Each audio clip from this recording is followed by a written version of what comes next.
The sadness of these South African families was palpable. In Soweto Thursday, they had gathered for the memorial service for the 16 people killed in a mass shooting over the weekend. Under the marquee erected meters away from the tavern where the incident occurred, the grieving relatives called for justice.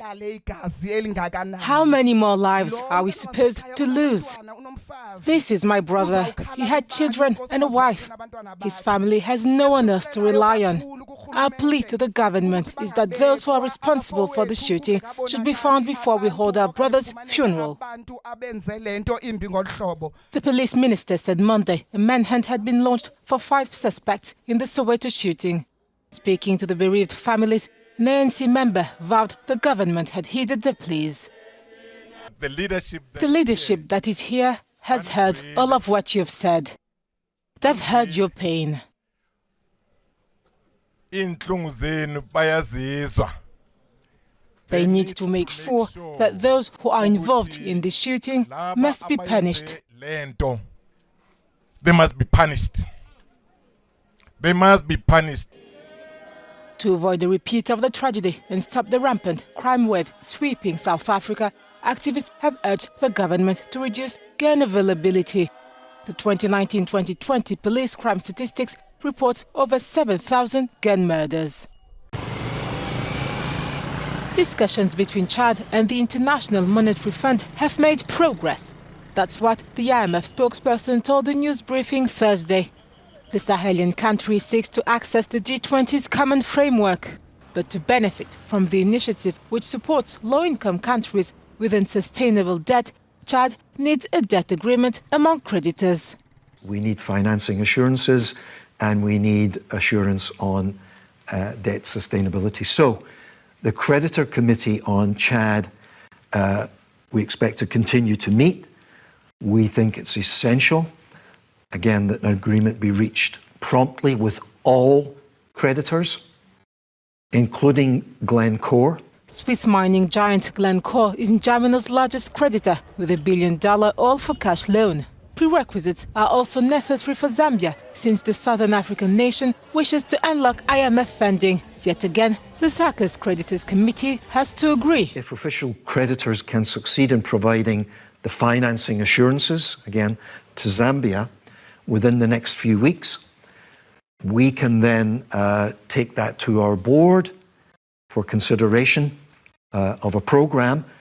And, you know, that could happen very soon after our board recess, which is the first couple of weeks in August. According to the IMF chief, one of the challenges facing the world is on the debt front. That's why Ethiopia is also on the move to restructuring its debt. A meeting of the Creditors Committee was confirmed. Ethiopia. Well, we welcome that the Creditor Committee has been formed for Ethiopia, again under this G20 common framework. And we have been and will continue to work closely to provide the needed technical support to the work of that Creditor Committee for Ethiopia. And specifically, we will meet with the Creditor Committee for Ethiopia the week of July 18th. A third of emerging markets and developing economies are in debt distress, IMF spokesperson said. African countries are faced with an ever-increasing inflation and the effects of the pandemic. In addition to that, Addis Ababa grapples with the conflict in Tigray. Togo's army said Thursday it was responsible for an explosion that killed 7 civilians and wounded 2 others after mistaking them for fighters.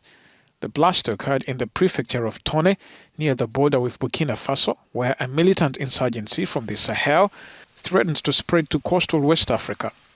Togolese troops are deployed in the area to try to contain a spillover of the threat.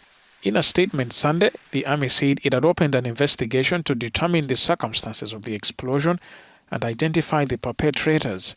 Togo's Army Chief of Staff concluded on Thursday that a plane had wrongly targeted civilians. The military said it had received intelligence information of infiltration by armed groups with the aim of carrying out terror attacks. Last month, Togo declared a state of emergency in its northern prefectures because of the threat of Islamist attacks. 8 Togolese soldiers were killed in May in an attack in the region.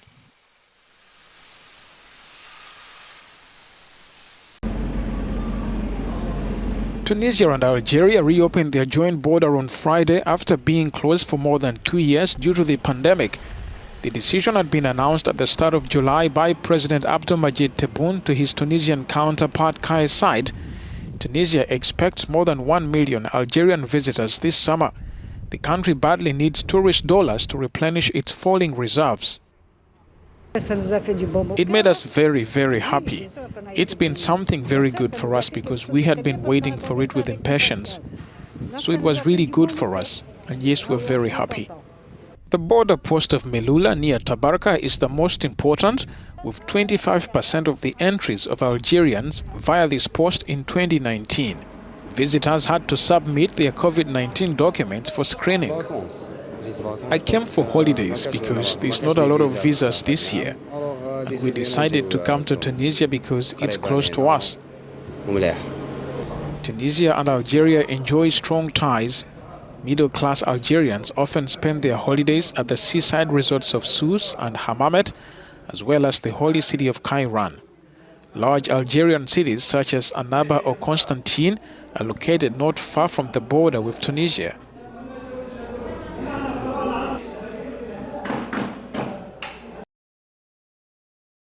It is a triumphant comeback home for Tunisian Ons Jabeur, the first African woman to reach a Grand Slam singles final. She was accompanied by her husband and her trainer at the Presidential Palace in Carthage Thursday. There, she was awarded the country's Great Medal of the National Order of Merit. President Kais Saied held the tennis trailblazer for wearing the national colors in international sporting events. Congratulations on this success and the upcoming ones. You are an example for young Tunisians and for the Tunisian woman who rises up to all challenges. 27-year-old Jabeur came out strongly in Wimbledon Saturday, but her opponent, Elena Rybakina, fought her way back, forcing a decider, then closing out the match. Still, Jabeur wants to inspire Arab and African players. This makes us proud as Tunisians. We want to give more hope to the young people who watch us. We hope to continue this momentum. We are proud to be Tunisians, and we will continue with this success story. Upon her arrival in Tunis after the Wimbledon Tennis Championships in London Wednesday, the player, who is nicknamed Minister of Happiness by fans, mingled with the crowd. Now Jabeur sets eyes on the US Open trophy.